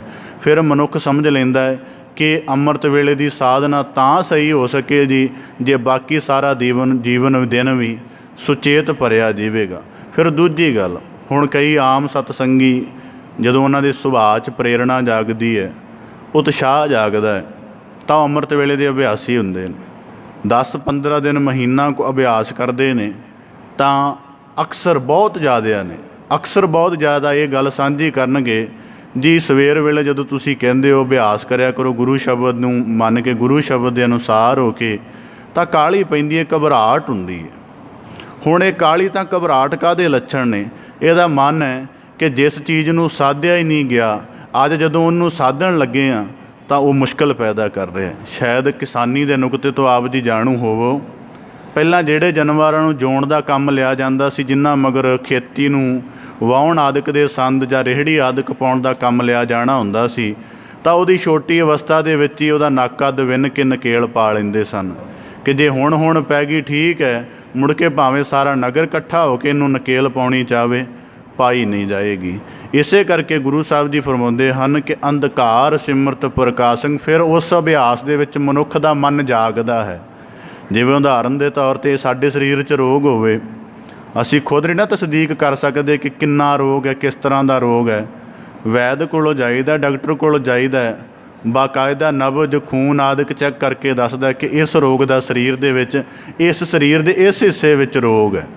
ਇਸੇ ਪ੍ਰਕਾਰ ਜਦੋਂ ਮਨੁੱਖ ਅੰਮ੍ਰਿਤ ਵੇਲੇ ਦੇ ਸ਼ਬਦ ਅਭਿਆਸ ਵਿੱਚ ਬੈਠਦਾ ਹੈ ਤਾਂ ਫਿਰ ਉਹਨੂੰ ਪਤਾ ਲੱਗਦਾ ਕਿ ਮਨ ਕਿਸ ਪੱਧਰ ਤੋਂ ਮੈਲਾ ਔਰ ਕਿਸ ਕਾਰਨ ਕਰਕੇ ਮੈਲਾ ਹੈ, ਔਰ ਫਿਰ ਇਹ ਵੀ ਪਤਾ ਲੱਗਦਾ ਕਿ ਕਿੰਨਾ ਮੈਲਾ ਹੈ। ਉਦਾਹਰਨ ਦੇ ਤੌਰ 'ਤੇ ਇੱਕ ਅਭਿਆਸੀ ਨੇ ਮੇਰੇ ਨਾਲ ਆਪਣੇ ਜੀਵਨ ਦਾ ਅਨੁਭਵ ਸਾਂਝਾ ਕੀਤਾ। ਵਡੇਰੀ ਉਮਰ ਦਾ ਸੀ, ਕੋਈ 90-95 ਸਾਲ ਦਾ। ਤਾਂ ਕਹਿੰਦਾ ਕਿ ਮੈਨੂੰ ਜਿਸ ਦੇ ਕੋਲੋਂ ਮੈਂ ਨਾਮ ਦੀਖਿਆ ਲਈ ਸੀ, ਕਹਿੰਦਾ 12 ਕੁ ਸਾਲ ਦੀ ਉਮਰ 'ਚ ਮੈਨੂੰ ਮੇਰੇ ਮਾਤਾ ਪਿਤਾ ਨੇ ਦਵਾ ਦਿੱਤੀ ਸੀ, ਅਤੇ ਕਹਿੰਦਾ ਕਿ ਵਧੀਆ ਚੱਲਦਾ ਗਿਆ ਅਭਿਆਸ। ਕਹਿੰਦਾ ਜਦੋਂ 25 ਕੁ ਸਾਲ ਦੀ ਉਮਰ ਆਈ ਤਾਂ ਆਪਣੇ ਆਪ ਤੋਂ ਮੈਂ ਛੱਟ ਪਟਾਉਣ ਲੱਗ ਪਿਆ, ਅਭਿਆਸ ਕਰਨ ਨੂੰ ਜੀਅ ਨਾ ਕਰੇ। ਕਹਿੰਦਾ ਫਿਰ 25 ਤੋਂ ਲੈ ਕੇ 34-35 ਸਾਲ ਤੱਕ ਮੇਰੀ ਇਕਾਗਰਤਾ ਨਹੀਂ ਬਣੀ, 10 ਸਾਲ ਮੇਰੀ ਇਕਾਗਰਤਾ ਨਹੀਂ ਬਣੀ। ਕਹਿੰਦਾ ਪਰ ਮੈਂ ਰੋਜ਼ਾਨਾ ਗੁਰੂ ਸ਼ਬਦ ਦੀ ਓਟ ਨਾਲ ਉਸ ਯਤਨ ਦੇ ਵਿੱਚ ਲੱਗਾ ਰਿਹਾ, ਅਤੇ ਹੁਣ ਮੈਨੂੰ ਲੱਗਦਾ ਹੈ ਕਿ ਉਹ 10 ਸਾਲਾਂ ਦੇ ਵਿੱਚ ਕਈ ਜਨਮਾਂਤਰਾਂ ਦੀ ਮੈਲ ਸੀ ਜਿਨ੍ਹੇ ਮੇਰੀ ਇਕਾਗਰਤਾ ਨੂੰ ਭੰਗ ਕਰਨਾ ਸ਼ੁਰੂ ਕਰ ਦਿੱਤਾ ਹੋਇਆ ਸੀ। ਇਸ ਕਰਕੇ ਇਹ ਯਤਨ ਹੈ। ਹੁਣ ਉਦਾਹਰਨ ਦੇ ਤੌਰ 'ਤੇ ਜਦੋਂ ਧਰਤੀ ਤਪਸ਼ ਨਾਲ ਸੜੀ ਹੋਵੇ ਤਾਂ ਉਸ ਦੇ ਉੱਪਰ ਮੀਂਹ ਪਵੇ ਥੋੜ੍ਹਾ ਜਿਹਾ ਤਾਂ ਇੱਕ ਹੁਮਸ ਉੱਠਦੀ ਹੈ ਨਾ, ਉਹ ਦੁਰਗੰਧ ਜਿਹੀ ਉੱਠਦੀ ਹੈ, ਇੱਕ ਨੱਕ ਨੂੰ ਮਹਿਸੂਸ ਹੁੰਦੀ ਹੈ। ਇਸੇ ਪ੍ਰਕਾਰ ਜਦੋਂ ਸ਼ੁਰੂਆਤੀ ਤੌਰ 'ਤੇ ਸਾਧਕ ਅਭਿਆਸ ਕਰਨਾ ਸ਼ੁਰੂ ਕਰਦਾ ਹੈ ਅਤੇ ਉਹ ਪਹਿਲਾਂ ਜਿਹੜਾ ਵਿਕਾਰਾਂ ਦੇ ਨਾਲ ਤਪਿਆ ਹੋਇਆ ਹਿਰਦਾ, ਉਹਦੇ ਵਿੱਚ ਹੁਮਸ ਉੱਠਦੀ ਹੈ। ਇਸ ਕਰਕੇ ਮਹੀਨੇ ਕੁ ਬਾਅਦ ਹੀ ਯਤਨ ਛੱਡ ਬਹਿੰਦੇ ਨੇ, ਮਹੀਨੇ ਕੁ ਬਾਅਦ ਹੀ ਕਹਿੰਦੇ ਨਹੀਂ ਛੱਡੋ, ਇਸ ਦੇ ਵਿੱਚ ਕੀ ਰੱਖਿਆ। ਤਾਂ ਗੁਰੂ ਸਾਹਿਬ ਜੀ ਕਹਿੰਦੇ ਅੰਧਕਾਰ ਸਿਮਰਤ ਪ੍ਰਕਾਸ਼ੰ। ਹੁਣ ਗੱਲ ਇਵੇਂ ਹੈ ਕਿ ਅੱਜ ਸਿੱਖ ਸਮਾਜ ਵੀ ਸੁਸਤ ਹੋ ਗਿਆ। ਪਹਿਲਾਂ ਗੁਰਸਿੱਖ ਸਮਝਦੇ ਸਨ ਕਿ ਆਪਣੇ ਜੀਵਨ ਦੇ ਵਿੱਚ ਕੋਈ ਨਾਮ ਧਨ ਕਮਾਉਣਾ ਚਾਹੀਦਾ, ਕੋਈ ਗੁਰਬਾਣੀ ਕੰਠ ਦਾ ਖਜ਼ਾਨਾ, ਕੋਈ ਸੇਵਾ ਦੀ ਸਾਧਨਾ, ਕੋਈ ਗੁਰ ਸ਼ਬਦ ਦੀ ਪ੍ਰੀਤ। ਮੈਂ ਹੈਰਾਨ ਹੁੰਦਾ ਕਈ ਵਾਰੀ, ਜਿਵੇਂ ਅਸੀਂ ਰੋਬੋਟ, ਇੱਕ ਲਫ਼ਜ਼ ਆਪ ਜੀ ਨੇ ਸੁਣਿਆ ਹੋਵੇਗਾ, ਉਹ ਕੀ ਹੁੰਦਾ ਹੈ, ਉਹਦੇ ਵਿੱਚ ਪ੍ਰੋਗਰਾਮਿੰਗ ਫੀਡ ਕਰ ਦਿੱਤੀ ਜਾਂਦੀ ਹੈ ਅਤੇ ਉਹੀ ਕਿਰਿਆਵਾਂ ਕਰਦਾ ਹੈ। ਮੈਨੂੰ ਲੱਗਦਾ ਪਿਛਲੇ ਜੇ ਗੁਰਸਿੱਖ ਜਿਹੜੇ ਸਾਨੂੰ ਰੋਬੋਟ ਹੀ ਹੁੰਦੇ ਸਨ। ਇੱਕ ਵਾਰੀ ਉਹਨਾਂ ਦੇ ਬਚਪਨ ਦੇ ਵਿੱਚ ਪ੍ਰੋਗਰਾਮਿੰਗ ਫੀਡ ਕਰ ਦਿੱਤੀ ਜਾਂਦੀ ਸੀ ਕਿ ਆਪਣੇ ਦਿਨਚਰਿਆ ਇਉਂ ਆਰੰਭ ਕਰਨੀ ਹੈ, ਉਹਦੀ ਸਮਾਪਤੀ ਇਉਂ ਕਰਨੀ ਹੈ, ਕਿਰਤ ਵਿਰਤ ਇਉਂ ਕਰਨੀ ਹੈ। ਔਰ ਹੈਰਾਨਗੀ ਦੀ ਗੱਲ, ਜੀਵਨ ਦੇ ਆਰੰਭ ਵਿੱਚ ਉਹਨਾਂ ਦਾ ਬਣਿਆ ਹੋਇਆ ਇਹ ਕਰਮ ਉਹਨਾਂ ਦੇ ਜੀਵਨ ਦੇ ਅੰਤਿਮ ਪਲ ਤੱਕ ਨਿਭਦਾ ਸੀ। ਤਾਂ ਇਸੇ ਪ੍ਰਕਾਰ ਗੁਰੂ ਸਾਹਿਬ ਜੀ ਕਹਿੰਦੇ ਅੰਧਕਾਰ ਸਿਮਰਤ ਪ੍ਰਕਾਸ਼ੰ। ਹੁਣ ਇਸੇ ਪ੍ਰਕਾਰ ਜਦੋਂ ਮਨੁੱਖ ਆਪਣੇ ਮਨ ਦੇ ਅੰਧਕਾਰ ਨੂੰ ਮਹਿਸੂਸ ਕਰੇਗਾ, ਹੁਣ ਉਦਾਹਰਨ ਦੇ ਤੌਰ 'ਤੇ ਅੱਜ ਦਾ ਸਮਾਂ, ਕਿਸੇ ਮਨੁੱਖ ਨੂੰ ਪੁੱਛ ਲਓ ਕਿਹੜੇ ਰੋਗ ਤੋਂ ਪੀੜਤ ਹੈ, ਹਰੇਕ ਮਨੁੱਖ ਜਿਹੜਾ ਛੋਟਾ ਮੋਟਾ ਰੋਗ ਹੈ ਉਹਦੇ ਬਾਰੇ ਦੱਸ ਦੇਗਾ। ਮਨੁੱਖ ਨੂੰ ਪੁੱਛ ਲਓ ਕਿਸ ਵਿਕਾਰ ਤੋਂ ਪੀੜਤ ਹੈ, ਪਹਿਲੀ ਗੱਲ ਤਾਂ ਬਹੁਤ ਵਿਰਲੇ ਹੋਣਗੇ ਜਿਹੜੇ ਦੱਸ ਸਕਣਗੇ ਕਿ ਇਸ ਵਿਕਾਰ ਤੋਂ ਪੀੜਤ ਹਾਂ। ਫਿਰ ਦੂਜੀ ਗੱਲ, ਫਿਰ ਔਰ ਕਿੰਨਾ ਚਿਰ ਹੋ ਗਿਆ ਇਸ ਤੋਂ ਪੀੜਤ ਹੈ, ਇਹ ਵੀ ਨਹੀਂ ਪਤਾ ਲੱਗੇਗਾ। ਉਦਾਹਰਨ ਦੇ ਤੌਰ 'ਤੇ ਸਰੀਰਕ ਰੋਗ ਪੁੱਛੋ, ਕੋਈ ਦੱਸ ਦੇਗਾ ਸ਼ੂਗਰ ਹੈ, BP ਹੈ, ਬੜੇ ਰੋਗ ਦੱਸ ਦੇਗਾ ਮਨੁੱਖ। ਉਹਨੂੰ ਪੁੱਛੋ ਕਿਸ ਵਿਕਾਰ ਤੋਂ ਪੀੜਤ ਹੈ, ਕਾਮ ਕ੍ਰੋਧ ਲੋਭ ਮੋਹ ਹੰਕਾਰ ਆਸਾ ਮਨਸ਼ਾ ਤ੍ਰਿਸ਼ਨਾ ਵਾਸਨਾ, ਕਿਸ ਤੋਂ ਪੀੜਤ ਹੈ, ਨਹੀਂ ਦੱਸ ਸਕੇਗਾ। ਜੇ ਦੱਸ ਵੀ ਦੇਗਾ ਤਾਂ ਫਿਰ ਇਹ ਨਹੀਂ ਦੱਸ ਸਕੇਗਾ ਕਿੰਨੇ ਸਾਲਾਂ ਤੋਂ ਪੀੜਤ ਹਾਂ, ਇਹ ਵੀ ਨਹੀਂ ਦੱਸ ਸਕੇਗਾ। ਫਿਰ ਇਹ ਵੀ ਨਹੀਂ ਦੱਸ ਸਕੇਗਾ ਕਿ ਇਸ ਤੋਂ ਪੀੜਤ ਹੋ ਕੇ ਕਿੰਨੇ ਪਾਪ ਕਰਮ ਇਹਦੇ ਪੀੜਤ ਹੋਣ ਕਰਕੇ ਸੰਚਿਤ ਕੀਤੇ ਹਨ। ਜਿਵੇਂ ਇੱਕ ਵਾਰੀ ਨਸ਼ੇ ਦੀ ਲੱਤ ਸਰੀਰ ਦੇ ਵਿੱਚ ਵਾਸ ਕਰ ਜਾਏ, ਫਿਰ ਸਾਰੀ ਜ਼ਿੰਦਗੀ ਉਹ ਨਸ਼ਾ ਮਨੁੱਖ ਨੂੰ ਗ੍ਰਹਿਣ ਕਰਨਾ ਪੈਂਦਾ ਹੈ। ਇਸੇ ਵਾਰੀ ਜਦੋਂ ਇੱਕ ਵਾਰੀ ਚਿੱਤ ਪੂਰੀ ਤਰ੍ਹਾਂ ਵਿਕਾਰ ਨਾਲ ਗ੍ਰਸਤ ਹੋ ਗਿਆ, ਫਿਰ ਹੈਰਾਨਗੀ ਦੀ ਗੱਲ ਹੈ ਬੰਦਾ ਮਰਨ ਤੱਕ ਉਸ ਵਿਕਾਰ ਦੀ ਵਾਸਨਾ ਦੇ ਵਿੱਚ ਜਿਉਂਦਾ ਹੈ। ਇਸ ਕਰਕੇ ਗੁਰੂ ਸਾਹਿਬ ਜੀ ਕਹਿੰਦੇ ਅੰਧਕਾਰ ਸਿਮਰਤ ਪ੍ਰਕਾਸ਼ੰ, ਸਿਮਰਤੀ ਨੂੰ ਜਗਾਓ। ਹੁਣ ਸਿਮਰਤੀ ਕਿਵੇਂ ਜਾਗੇਗੀ, ਜਾਦਾਸ਼ ਦੇ ਵਿੱਚ ਕਿਵੇਂ ਜਾਗੇਗਾ। ਜਿਵੇਂ ਆਰੰਭ 'ਚ ਗੱਲ ਕਹੀ ਸੀ ਕਿ ਹਨੇਰਾ ਹੋਵੇ ਤੇ ਰੌਸ਼ਨੀ ਦਾ ਚੇਤਾ ਆਉਂਦਾ ਹੈ, ਸਰੀਰ 'ਚ ਰੋਗ ਹੋਵੇ ਵੈਦ ਦਾ ਚੇਤਾ ਆਉਂਦਾ, ਸਰੀਰ 'ਚ ਪਿਆਸ ਹੋਵੇ ਪਾਣੀ ਦਾ ਚੇਤਾ ਆਉਂਦਾ ਹੈ। ਜਦੋਂ ਮਨ ਦਾ ਅੰਧਕਾਰ ਨਜ਼ਰ ਆਉਂਦਾ ਹੈ, ਫਿਰ ਮਨੁੱਖ ਨੂੰ ਸੋਝੀ ਆਉਂਦੀ ਹੈ ਕਿ ਦੁਨੀਆ ਦੇ ਬੜੀਆਂ ਵਿਸ਼ਵ ਵਿਦਿਆਲੇ ਨੇ, ਪਰ ਉਹਨਾਂ 'ਚ ਮੇਰੇ ਮਨ ਦੀ ਡਿਸਕਸ਼ਨ ਨਹੀਂ ਮਿਲਣੀ। ਮਨ ਦੀ ਡਿਸਕਸ਼ਨ ਮੈਨੂੰ सत संगत विच मिलेगी, फिर उत्थे जांदा है। फिर उत्थे जाके प्रकाशं प्रकाश करन दा यतन करदा है। फिर उहदी पहली रहनुमाई की करदी है? पहला रहनुमाई उहदा गुर शब्द करदा है। वो जदों गुरु शब्द नूं सुणदा है, पहला केवल सुण के शांत आउंदी है। शांत दा भाव कि उहनूं लगदा है कि हाँ आह गल मेरे मन नूं सकूनदायक है। फिर जिवें जिवें वो प्रीत पाउणी उहदे नाल शुरू कर दिंदा है, फिर वो उपदेश उहदे जीवन का आधार बन जाता है। फिर उहनूं गुरबाणी दे अनेकां वाक, हुण एक प्रमाण आप जी दे नाल साझा करदे तां कि गल वधेरे स्पष्ट हो जाए। आप जी पावन बाणी पढ़दे हो, गौड़ी जी राग दे विच एक शब्द आउंदा है, गौड़ी कबीर जी की नार लाए लिखिया महला पंजवां। भगत कबीर साहब जी का शब्द है, पर गुरु अर्जन साहब जी ने रचिया होया। तो गुरु साहब जी उहदे सानू बड़ी कमाल की गल समझाउंदे ने और बड़े रौचक तरीके नाल। साहित्य दे विच ना एक विधा हुंदी है उल्ट बांसी, जो नाथ साहित्य जोगियां दा जिन्ना साहित्य है वो सारा उल्ट बांसी विच लिखिया। उल्ट बांसी का मतलब गल उल्टे तरीके नाल कह के समझाउणी। उहदे विच भगत कबीर साहब जी गुरु अर्जन साहब जी फरमाउंदे ने, ऐसो अचरज देखियो कबीर दद के भोलै बिरोलै नीर, माता पैसा अमूहा जाए कुद कुद चरै रसातल पाए। तो अंत विच निरना करते हैं, कहो कबीर प्रगट पई खेड लेले कहो चूंगै नित पेड़। हुण संसार विच किसी ने भी नहीं देखा कि जिहड़ा भेड़ तो पैदा होने वाला लेला है भेड़ उसनूं ही चुंगदी होवे, सगों लेला भेड़ नूं चुंगदा है। तो हुण भगत कबीर साहब जी कहंदे लेले कहो चूंगै नित पेड़। हुण जदों मनुख इस उपदेश नूं सुणेगा तो पहला तो उन्होंने थोड़ा जिहा प्रश्न जागेगा कि ये हो किवें सकदा है, किस तरह तो हो नहीं सकता कि लेला भेड़ नूं चुंगे। फिर जदों कहेगा, मन कहेगा कि नहीं गुरु शब्द है तो इनू खोज का विषा बना, फिर समझ आएगा। फिर देखेगा कि अजे तक इस तरह की गल कभी देखी भी नहीं है। फिर समझ आएगा कि हुण गल की है। हुण उत्थे एक रूपक द्वारा सानू भगत कबीर साहब जी ने समझाया है, लेला है साडा मन ते भेड़ है साडी मत। भाव जिहड़ी मत है वो मन दे मगर लग गई है। तो हुण जिस मत दे विच ज्ञान है, मत नूं पता है कि आ करना आ नहीं करना, पर मन विगड़िया होया शरारती है, इस करके वो मत उहदे मगर लग गई है, मन दे ते काम उल्ट हो रहे हैं। तो इस प्रकार गुरु साहब जी कहंदे प्रकाशं, जदों गुरु शब्द नूं जुणदा है मनुख उहदे अंदर प्रकाश हुंदा है। तो गुरु साहब जी अगे फरमाउंदे गुण रमंत। फिर वो साधना कर करके रब्बी गुणां नूं अपने जीवन च कमाउणा शुरू कर दिंदा है। जिवें परमेश्वर के संबंध विच एक गुण आख्या जाता निरंजन। मनुख समझदा जिहदे तो मैं उत्पत्ति हुई मेरी, वो तां माया के प्रभाव तो कालख तो अवगुणा तो रहत है, पर उस तो उपजिया होया मैं अवगुणा वाला क्यों हाँ, मैं पापी क्यों हाँ। तो फिर इस गल नूं देख के फिर उहदे जीवन च गुणां दा चाह पैदा हुंदा। हुण इसे प्रकार सिमरत प्रकाशं। हुण सिमरनमई प्रभाव का एक पक्ष आपदे नाल होर साझा करदिआं। छेक साधी एक बारी अंमृत वेले उठिया, अपनी क्रियावां आदਿਕ सोध के उन्हें हत्थ धोण दे लई अपनी पत्नी नूं कहा, बेगम नूं कहा कि मैनूं हत्थ धोण लई मिट्टी चाहीदी, थोड़ी मिट्टी दिओ। उसकी बेगम ने मिट्टी दित्ती। जदों उन्हें हत्थां दे मिली उन्होंने उहदे विचों काफ़ी सुगंधी आई। तो उसने सोचा शायद मेरी पत्नी नूं हनेरे विच भुलेखा पै गया, इन्हें इत्र दे दिता मैनूं। तो कहण लगा कि बेगम किते भुलेखे नाल इत्र तां नहीं पकड़ा दिता, इहदे विचों इन्नी सुगंधी आ रही है। तो वह कहण लगी कि नहीं मिट्टी ही दिती है। फिर वो कवि हिरदा सी शेख सादी दा, तो मिट्टी दे नाल अपना प्रश्न साझा करदा है कि तेरे विच इतनी खुशबू क्यों है। तो मिट्टी के उत्तर विच उन्हें यह गल लिखी हुई है, आखी है कि मिट्टी कहण लगी कि भावें मेरी अपनी कोई सौगंध नहीं है, पर वरियां बद्दी फुल्लां दीयां जड़ां विच पईयां रहण करके मेरे विच थोड़ी थोड़ी खुशबू आउणी शुरू हो गई। इस प्रकार रोज़ाना की सतसंगत च मन जुड़े ना जुड़े, लिवलीनता बने जा ना बने, जे थोड़ा थोड़ा भी मनुख रोज़ाना प्रेम रूप भावना रूप यतन करे बैठण का, तो हौली हौली रब्बी गुणा का प्रवेश उहदे जीवन च होना शुरू हो जाता। तो गुरु साहब जी कहते गुण रमंत।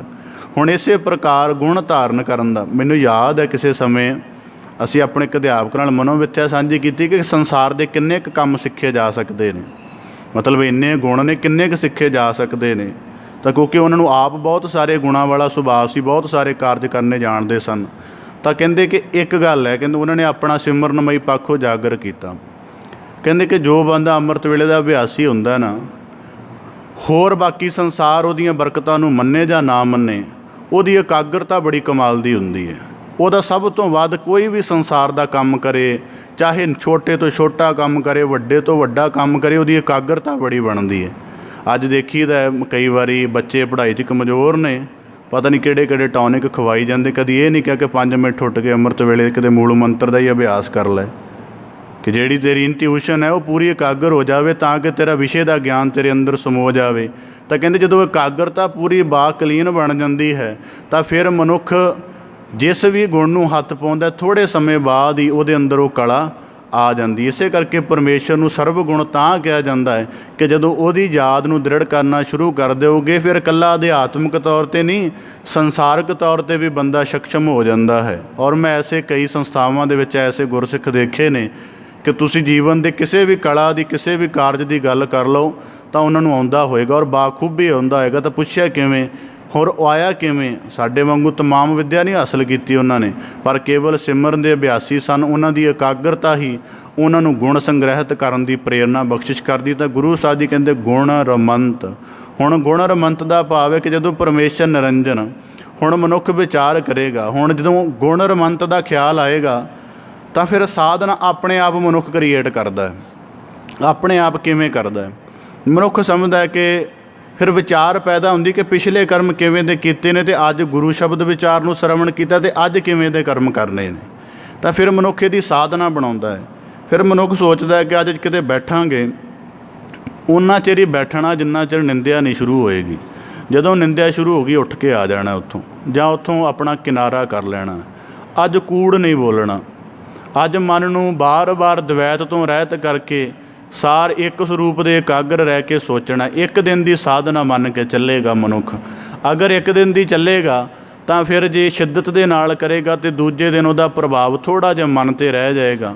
ਫਿਰ ਦੂਜੇ ਦਿਨ ਦੀ ਸਾਧਨਾ ਨੂੰ ਨਿਰੰਤਰਤਾ ਦੇ ਨਾਲ ਸੰਜੋਈ ਰੱਖੇਗਾ। ਫਿਰ ਇਉਂ ਮਹੀਨਿਆਂ ਸਾਲਾਂ ਦੀ ਸਾਧਨਾ ਪਏਗੀ ਅਤੇ ਅੰਤ ਇੱਕ ਅਵਸਥਾ ਹੈ ਕਿ ਜਦੋਂ ਮਨ ਸਮੁੱਚੀ ਤਰ੍ਹਾਂ ਨਿਰਮਲ ਹੋ ਜਾਏਗਾ ਅਤੇ ਪਰਮੇਸ਼ਰ ਦੇ ਸਗਲ ਗੁਣਾਂ ਦਾ ਉਹਦੇ ਅੰਦਰ ਵਾਸ ਹੋ ਜਾਏਗਾ। ਹੁਣ ਪਰਮੇਸ਼ਰ ਦੇ ਗੁਣ ਕਿਹੜੇ ਕਹੇ ਜਾਂਦੇ ਨੇ? ਮੂਲ ਮੰਤਰ ਦੇ ਵਿੱਚ ਆਪ ਜੀ ਗੁਣ ਸਰਵਣ ਕਰਦੇ ਹੋ, ਨਿਰਭਉ ਨਿਰਵੈਰ। ਹੁਣ ਨਿਰਭਉ ਮਨੁੱਖ ਆਮ ਕਰਕੇ ਕਿੰਨੇ ਡਰਾਂ ਦੇ ਨਾਲ ਮਨੁੱਖ ਘਿਰਿਆ ਹੋਇਆ ਹੈ। ਜੀਵਨ ਨਾ ਬਿਨਸ ਜਾਏ, ਵਕਾਰ ਨਾ ਜੀਵਨ ਨੂੰ ਠੱਗ ਜਾਣ, ਹੋਰ ਕਈ ਡਰਾਂ ਦੇ ਨਾਲ। ਤਾਂ ਮਨੁੱਖ ਫਿਰ ਜਦੋਂ ਵਿਚਾਰਦਾ ਹੈ ਕਿ ਨਿਰਭਉ, ਫਿਰ ਸੋਚਦਾ ਹੈ ਕਿ ਗੁਰੂ ਫਿਰ ਇਹਦੇ ਨਾਲ ਉਹਨੂੰ ਪਤਾ ਵੀ ਲੱਗਦਾ ਹੈ ਕਿ ਨਿਰਭਉ ਤਾਂ ਹੋਇਆ ਜਾਣਾ ਜੇ ਗੁਰ ਸ਼ਬਦ ਦਾ ਅਭਿਆਸ ਪੂਰੀ ਤੀਬਰਤਾ ਦੇ ਨਾਲ ਕਰਾਂਗਾ, ਪੂਰੀ ਸ਼ਿੱਦਤ ਦੇ ਨਾਲ ਕਰਾਂਗਾ। ਫਿਰ ਨਿਰਵੈਰ ਦਾ ਭਾਵ ਕਿ ਆਪਣੇ ਅੰਦਰੋਂ ਦਵੈਤ ਮਿਟੇਗਾ ਕਿਸੇ ਵੀ ਭਾਵਨਾ ਕਰਕੇ। ਹੁਣ ਵੈਰ ਦੀ ਕੇਵਲ ਇੱਕ ਤਰ੍ਹਾਂ ਦੀ ਥੋੜ੍ਹਾ ਕਿਸਮ ਹੁੰਦੀ ਹੈ। ਗਿਆਨੀਆਂ ਦਾ ਵੈਰ ਹੋਰ ਤਰ੍ਹਾਂ ਦਾ ਹੁੰਦਾ ਹੈ, ਕਾਰੋਬਾਰੀਆਂ ਦਾ ਵੈਰ ਹੋਰ ਤਰ੍ਹਾਂ ਦਾ ਹੁੰਦਾ, ਨਸ਼ਈਆਂ ਦਾ ਵੈਰ ਹੋਰ ਤਰ੍ਹਾਂ ਦਾ ਹੁੰਦਾ। ਤਾਂ ਇਸੇ ਪ੍ਰਕਾਰ ਫਿਰ ਇਹਨੇ ਸਾਰੇ ਵੈਰੀਆਂ ਤੋਂ ਬਾਅਦ ਬੰਦੇ ਨੂੰ ਸੂਝ ਆਉਂਦੀ ਹੈ ਕਿ 5 ਵਿਕਾਰ ਮੇਰੇ ਪ੍ਰਮੁੱਖ ਵੈਰੀ ਨੇ। ਫਿਰ ਉਹਨਾਂ ਤੋਂ ਅੱਗੇ ਜਾ ਕੇ ਸਮਝ ਆਉਂਦੀ ਕਿ ਹਉਮੈ ਮੇਰੀ ਸਭ ਤੋਂ ਵੱਡੀ ਵੈਰੀ ਹੈ। ਫਿਰ ਇਸੇ ਪ੍ਰਕਾਰ ਗੁਰੂ ਸਾਹਿਬ ਜੀ ਫਰਮਾਉਂਦੇ ਹਨ, ਗੁਣ ਰਮੰਤ ਅਗ ਖੰਡਨਹ।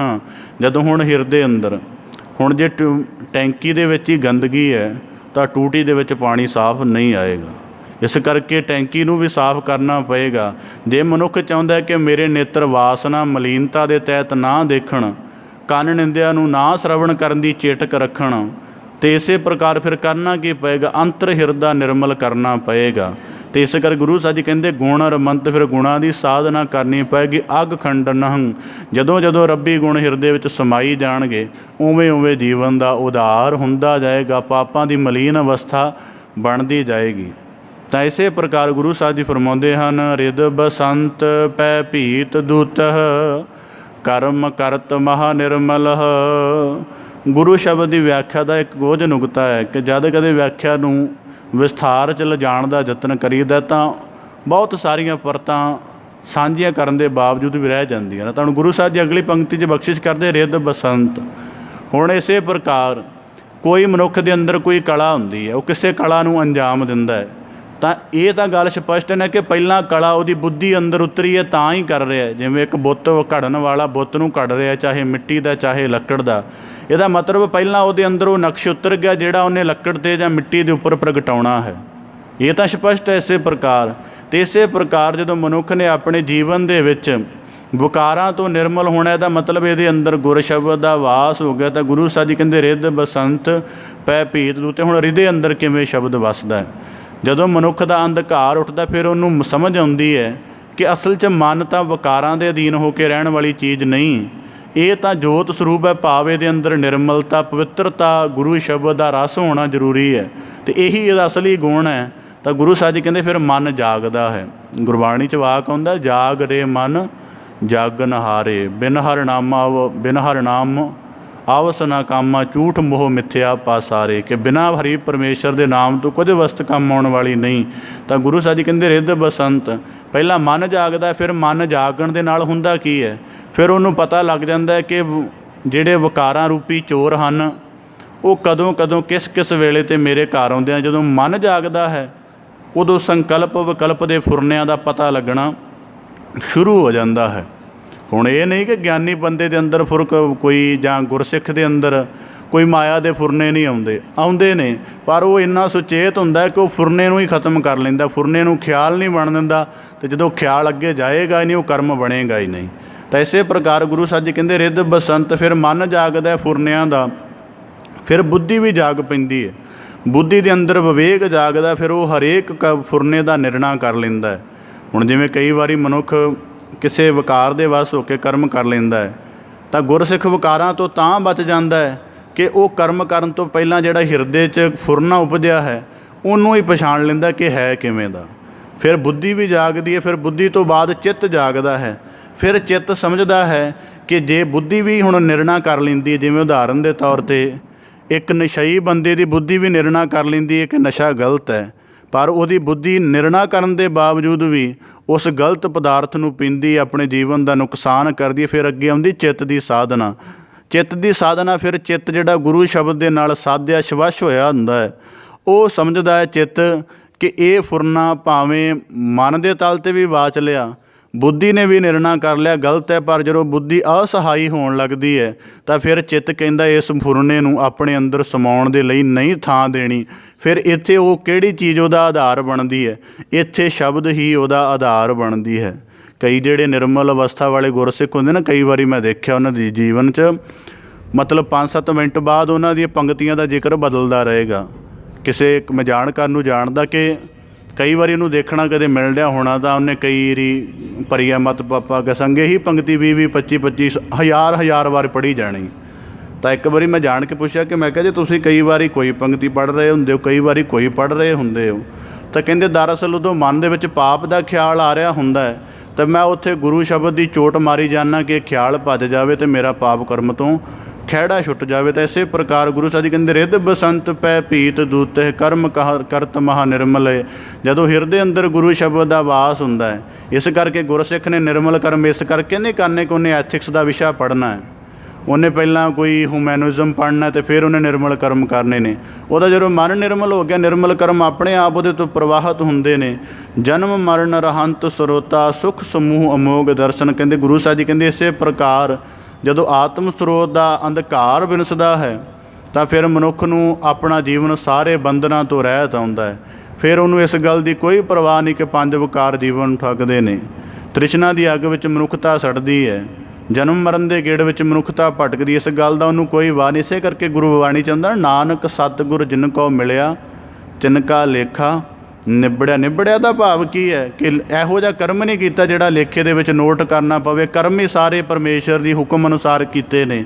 ਤਾਂ ਗੁਰੂ ਸਾਹਿਬ ਜੀ ਕਹਿੰਦੇ ਜਨਮ ਮਰਨ ਰਹੰਤ ਸਰੋਤਾ, ਜਿਹੜਾ ਇਸ ਪ੍ਰਕਾਰ ਗੁਰੂ ਸ਼ਬਦ ਨੂੰ ਵਿਚਾਰਦਾ, ਸਮਝਦਾ, ਸ਼ਰਵਣ ਕਰਦਾ ਹੈ, ਸਰੋਤਾ ਸੁੱਖ ਸਮੂਹ, ਉਹਦੇ ਜੀਵਨ ਦੇ ਵਿੱਚ ਸੁੱਖਾਂ ਦਾ ਸਮੂਹ ਬਣ ਜਾਂਦਾ ਹੈ। ਅਗ ਇਸੇ ਪ੍ਰਕਾਰ ਅਮੋਘ ਦਰਸ਼ਨ ਹਨ ਅਤੇ ਪਰਮੇਸ਼ਰ ਦੇ ਸਫਲ ਦਰਸ਼ਨ ਉਸ ਨੂੰ ਪ੍ਰਾਪਤ ਹੁੰਦੇ ਹਨ। ਸਰਨ ਜੋਗੰ ਸੰਤ ਪ੍ਰਿਯ ਨਾਨਕ, ਸੋ ਭਗਵਾਨ ਖੇਮੰ ਕਰੋਤ।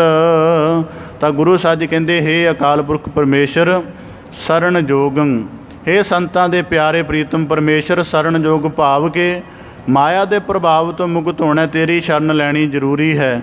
ਸੋ ਭਗਵਾਨ ਖੇਮੰ ਕਰੋਤ, ਹੇ ਭਗਵਾਨ ਸਰੂਪ ਅਕਾਲ ਪੁਰਖ ਖੇਮੰ ਭਾਵ ਖਿਮਾ, ਸਾਡੇ ਉੱਪਰ ਤਰਸ ਦਇਆ ਬਖਸ਼ਿਸ਼ ਕਰਕੇ ਸੰਤਾਂ ਜਨਾਂ ਦੀ ਸੰਗਤ, ਸਾਧਕ ਪੁਰਸ਼ਾਂ ਦਾ ਮਿਲਾਪ ਪ੍ਰਾਪਤ ਹੋ ਜਾਵੇ, ਤਾਂ ਕਿ ਸਾਡੇ ਜੀਵਨ ਦੇ ਵਿੱਚੋਂ ਵੀ ਅਗਿਆਨ ਦਾ ਹਨੇਰਾ ਛੁੱਟ ਜਾਵੇ, ਮਨ ਦੀ ਸ਼ੁੱਧ ਸਰੂਪ ਸੋਝੇ ਆ ਜਾਵੇ, ਆਤਮ ਸਰੂਪ ਦੇ ਦੀਦਾਰ ਦੀ ਲਾਲਸਾ ਪੈਦਾ ਹੋ ਜਾਵੇ ਅਤੇ ਆਪਣੇ ਜੀਵਨ ਨੂੰ ਸਭ ਪ੍ਰਕਾਰਾਂ ਕਰਕੇ ਨਿਰਮਲ ਕਰਨ ਦਾ ਬਲ, ਉਤਸ਼ਾਹ, ਪ੍ਰੇਰਣਾ ਸਾਡੇ ਜੀਵਨ ਦੇ ਵਿੱਚ ਸਮਾ ਜਾਏ। ਸੋ ਭਗਵਾਨ ਖੇਮੰ ਕਰੋਤ, ਭਾਵ ਕਿ ਸਤਿਗੁਰੂ ਜਿਵੇਂ ਬਾਣੀ 'ਚ ਰੋਜ਼ਾਨਾ ਪੜ੍ਹਦੇ ਹਾਂ, ਕਹੋ ਨਾਨਕ ਹਮ ਨੀਚ ਕਰਮਾ ਸਰਨ ਭਰੇ ਕੀ ਰਾਖੋ ਸ਼ਰਮਾ, ਕਿ ਭਾਵੇਂ ਗਿਆਨ ਦਾ ਉਪਦੇਸ਼ ਸਤਿਗੁਰੂ ਤੁਸੀਂ ਦ੍ਰਿੜ ਕਰਾ ਦਿੱਤਾ ਹੈ, ਸਾਨੂੰ ਚੰਗੀ ਤਰ੍ਹਾਂ ਸਮਝ ਵੀ ਆ ਗਿਆ, ਪਰ ਫਿਰ ਵੀ ਸਾਡੀ ਅਰਦਾਸ ਹੈ ਕਿ ਇਸ ਨੂੰ ਕਮਾਉਣ ਦਾ ਬਲ, ਇਸ ਨੂੰ ਧਾਰਨ ਕਰਨ ਦਾ ਢੰਗ, ਇਸ ਨੂੰ ਜੀਵਨ ਭਰ ਦ੍ਰਿੜ ਕਰਕੇ ਰੱਖਣ ਦਾ ਬਲ ਆਪ ਹੀ ਬਖਸ਼ਿਸ਼ ਕਰ ਦਿਓ।